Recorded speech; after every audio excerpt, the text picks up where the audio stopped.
Around the time of 2007, which was the In Rainbows release, I suddenly realized I have an obligation to lead an extraordinary life. Why not go and live in Brazil? Like all your heroes, like you hear these stories about John Lennon and Yoko moved to New York and the Stones decamped down to the south of France, and all your heroes have had these incredible, like, I'm not going to stay in London. I love Brazil, I love South America. So I spoke to my wife about it, and we had young kids, and she was like, yeah, let's do it. And so I said to the guys, I said, listen, in 2012, it's 5 years, I want to go off and live in South America. I said, I've had so many extraordinary experiences around the world with you guys. I want to have one with my family. And it's the best experience I've ever had. And the way it resonated with our family, that the kids were little, they were, 8 and 6 when they went. And what being in the countryside did for them. And, my son just blossomed into this little Brazilian cowboy. And they were happy. They're milking the animals, the cows by hand. They're getting up early and going and collecting the cows to be milked. They're on horseback. It was a magical time. Mm. That feeling of being there and being in that society and that culture, and the way that it's a very warm and open-hearted culture. It was so important for me being an uptight Pom. Do you call Poms, are they Poms in New Zealand? Yeah. You know what the Brits are like. We're slightly uptight, and we share that. I recognise I think New Zealanders. Yeah, totally. Like that too. And I think that's one of the things when I come to New Zealand, I definitely resonate more with New Zealand than Australia in a funny kind of way. We've got more in common. Yeah. So going somewhere like Brazil, which is such a heart-centered place, was so good for me as an individual, but for my family. We definitely left a part of our heart there. I liked the idea of the children going off to school and you going up to this little hut, trying to make music, or not trying, but you bought all this gear, right? Yeah. And it didn't quite work. It didn't work. I had that kind of, I should do this, I should be doing this, I should be going up and writing kind of an electronic album, because that's where the frontier of sonic exploration is going on, if you like. And I give it a good amount of time working on the computer. But it didn't resonate, and I was much rather, well, what I really want to do is pick up that acoustic guitar in the corner.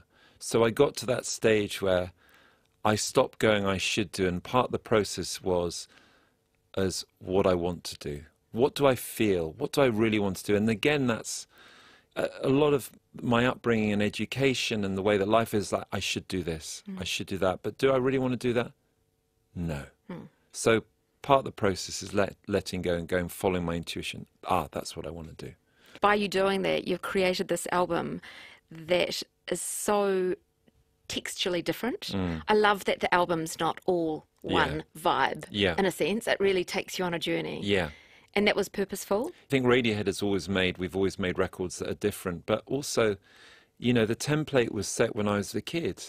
If you were weaned on the Beatles, you only have to listen to Sgt. Pepper, and it's like, this is the most extraordinary record. It's so diverse. It's like a mixtape, isn't it? It's like a Beatles mixtape.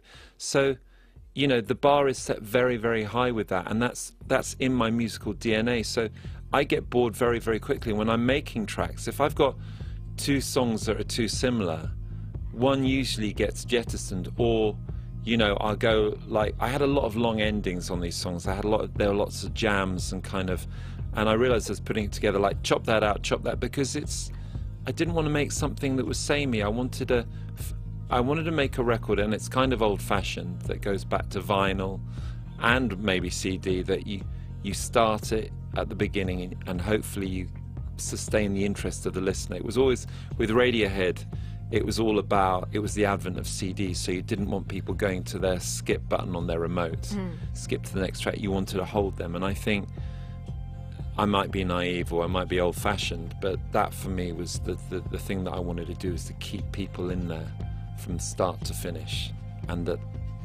that there's light and shade and there's difference in there.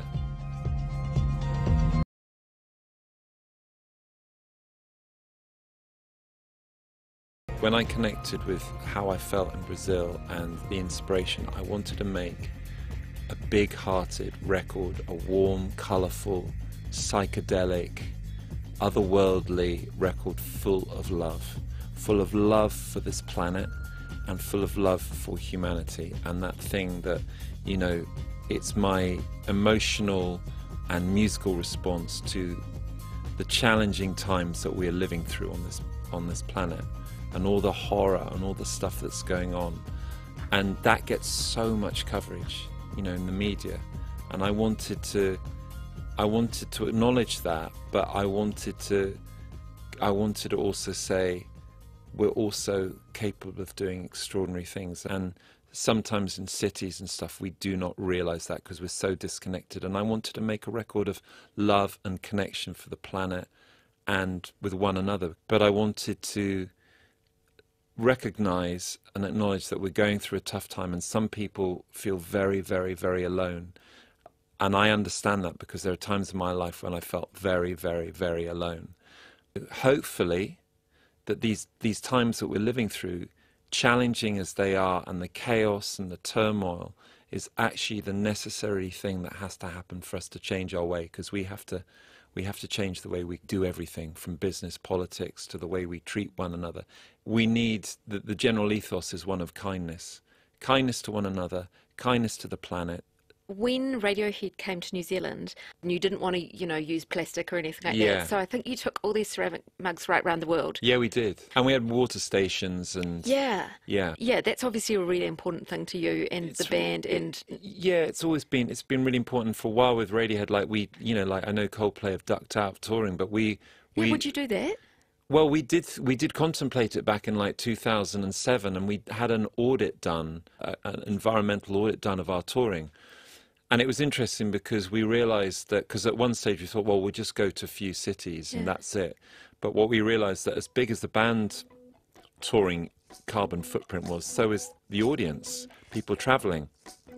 Yeah. So it's a really, really, really hard thing to work out. See, I disagree. I don't think you should stop touring. I don't either. Because I think you spread the good word. It sounds like I'm being religious now. Yeah, no, but do you know what I mean? Yeah, and that's where I come down to as well. I mean, I'm trying to minimise. You give hope to people. Yeah, exactly, and that's exactly what I feel like.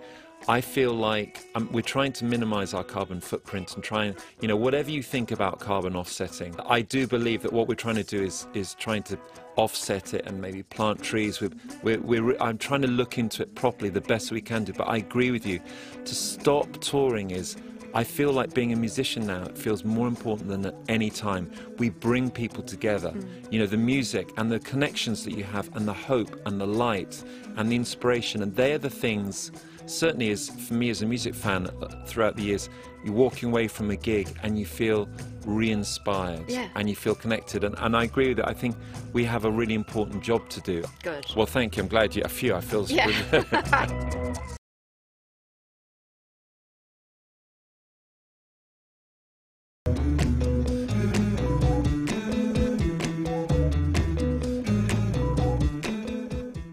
Going back to your album, were you quite nervous about playing it? Like, you obviously played it to your wife and your family and close friends, but were you quite nervous to play it to the rest of your band? Or? Well, I haven't played it to them. Everybody's so busy doing other stuff. Yeah. And like, we haven't got into a habit, like when Tom's brought out his stuff, or Philip or Johnny, we don't sit around going, oh, we're family. So like family, we kind of get together our equivalent of Christmas and Easter, you know. We don't spend a lot of time together. We haven't done for a long time now, because we've spent, you know, since we were 15, 16, every single day, and we've got families, we've got our own things going on. So playing music to them is probably, I wouldn't want to do that. I just would feel really uncomfortable. So you just got to wait for them to send you a text. Yeah, exactly. Yeah, and they probably won't do it. I was about to say that. Will it be really weird if you see them and they don't mention it? Well, they haven't mentioned it so far, apart from Philip. Oh, bless that. Yeah, I know, working with musicians, that can be a funny thing. Yeah, it's a funny thing. It's like we just, you know, we're a very British band. Yeah. There's a lot of stuff that's unspoken of, you know, and there's a lot of stuff below the surface. So, you know, that's just the nature of how it is. Yeah, yeah. What's it like doing media interviews? Because Radiohead doesn't talk to the media very often. Are you enjoying the conversation? I'm enjoying it, actually. I'm enjoying it because we did a lot of it until the end of OK Computer. Yeah. So that was basically from 92 through to 98, pretty much non-stop. So there's a part of it that's very familiar. I like it in a way. I mean, I'm not sick of it yet. It can be inspiring. I was walking around Sydney yesterday, and I had a bit of an epiphany about the music, and I was just like, oh, that's what it's about. And I was framing it in terms of connection, and I realized what happened when I went to the countryside and going to Brazil and going to the Welsh countryside is I reconnected with the planet, not being, you know, Ed O'Brien, the guy in Radiohead who's defined by his schooling, his family, what he's born into, by the job that he does. It helped me see my connection as just another human being walking this planet, and what does it mean right now? And I realized that was my response, trying to get to lyrically and emotionally on this record. In the album promo, you know, like a trailer that's been released on YouTube, there's sort of some indication that you struggled with lyrics. Oh, yeah. Did you? Yeah, for sure, because I'd never done it before. Yeah, right. Yeah, you can't tell. No, but I'm not really a lyric listener. Well, no, I didn't used to be a lyric listener either. Yeah. I mean, it's interesting, as a guitarist, I tend to focus more on melody and stuff like that, and particularly sounds. Now with my, you know, singing head on, I listen a lot more to lyrics and singers. But for me, I guess I drew great inspiration lyrically from soul and gospel. And because I'm not a Bob Dylan, I'm not a Morrissey. What I was trying to say was very much thematically more in line with soul and gospel, you know, coming out of the darkness into the light, love, open-hearted, what you're feeling, divinity, all this stuff. So it's more a matter of feeling your way through. And with lyrics, it was quite interesting because I realized part of the art of it is like I started with sounds, and you have an idea, and then it's literally getting rid of the stuff that doesn't. It can be 4 lines and it's not right, but you take out 2 words and it's right. And it's finding out what are the bits that sound crap and what's the bits that work, and then just, so, you know, hopefully getting better at it. Who helped you with that? No one. How did you learn it? Good question. I don't know. I sheer necessity in the studio, when you go like, oh, I'm embarrassing this. Like, why are you embarrassed? What's the truth here? What specific? Oh, it's that word. Take that word out. Oh, it's different. It was just experimentation, trial and error. Do you have a favourite track on the album? Well, it's probably Olympic. Oh, good. Yeah. Olympic was the track that I wanted, because for me it was the one I was most sort of, I don't know, it was, for me it's kind of like the mother of all the tracks. And it's the emotional centre of the record in a way. It is my existential dance number. And that's what I was trying to make.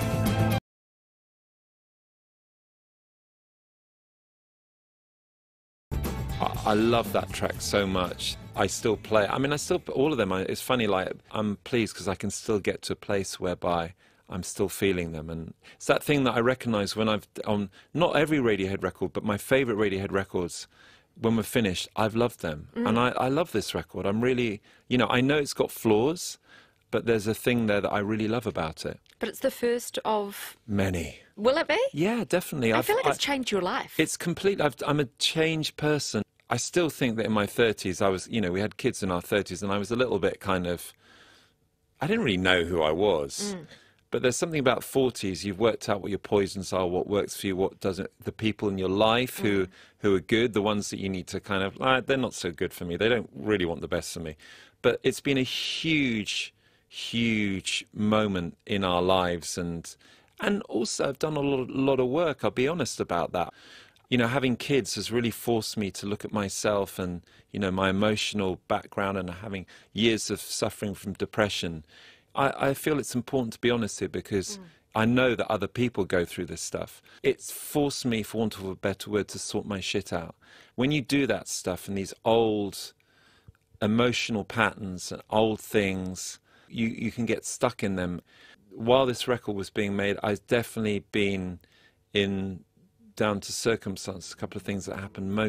The most challenging time in my life since I was a kid, when my parents got divorced, which was the other really challenging time.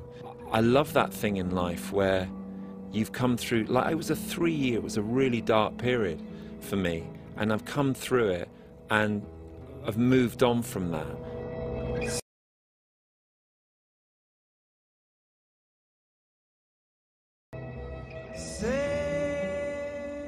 Halfway through the record, it wasn't sounding very good. And in fact, it was sounding pretty shitty. And I got back off a Radiohead tour, and we'd been working on it for about 6 months. I'd done this Radiohead tour for about 8 weeks, and I came back and listened to it, and it was in September of 2018. And I kind of like, what have I done? I'm like, oh my God, this is sounding rubbish. It's sounding overcooked. It hasn't got, what have we done to it? And I was down for about a couple of days, and suddenly it was like an awakening. The thing that resonated was like, what's my truth here? This demands, how do I really feel? Well, I don't like this. Bang, bang. Why do I not like this? I basically went through, we had 5 different versions of each song, and I went through each version, and I went, that's good, that's good, that's good. Or that's not, just that. And I went back in, and I basically took the lead on the record, and Flood had been telling me for a while, he said, you got to lead this. And I'm like, yeah, but you're Flood. You know, and I was like, bang, bang, bang, it's got to be like this. And trusting what I felt was the right way for the music. And funnily enough, it was. We got into a flow, and we completely basically redid the album in 4 weeks. It was having the courage of my convictions, really.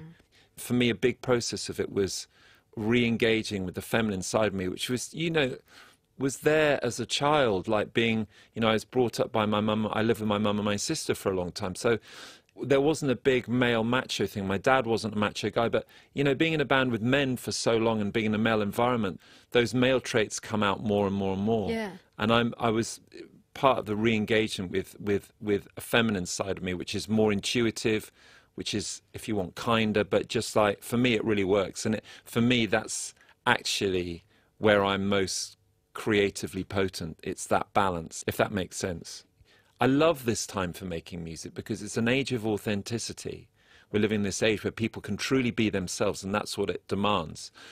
And the industry itself feels different as well from, you know, back from the 90s when it was very, very patriarchal. There's still a long way to go, but there's a rebalancing going on in music, which is why it's such a vibrant and exciting time for music.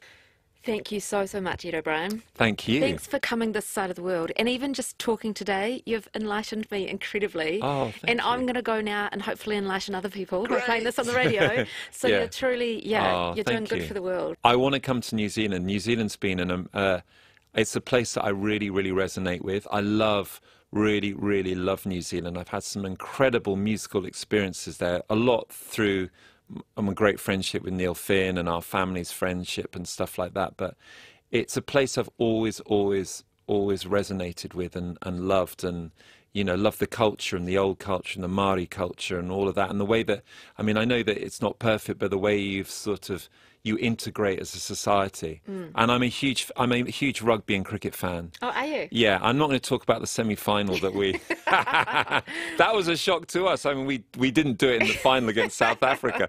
But that was the most... Can I just slightly digress? That was the most extraordinary game of rugby as an England supporter I've ever witnessed, because we out-all-blacked the All Blacks. I know. It was bonkers. We were depressed for weeks following. Well, I texted Neil, and I was sort of Neil Finn, and I was semi-apologetic, and of course he's so magnanimous. He's so like, you guys deserved it. Yeah. But it was extraordinary. I mean, listen, you guys, you are the benchmark for rugby, and I thought what was extraordinary was the haka and the way that the English team, because the huckers, I love the haka, but the way the English team lined up against it was awesome, right? That kind of arrowhead V, it was just like, wow, with Owen Farrell in the middle, slightly smiling, it was like, flipping heck, what have we got here, right? No, the energy on that field. It was bonkers. Yeah.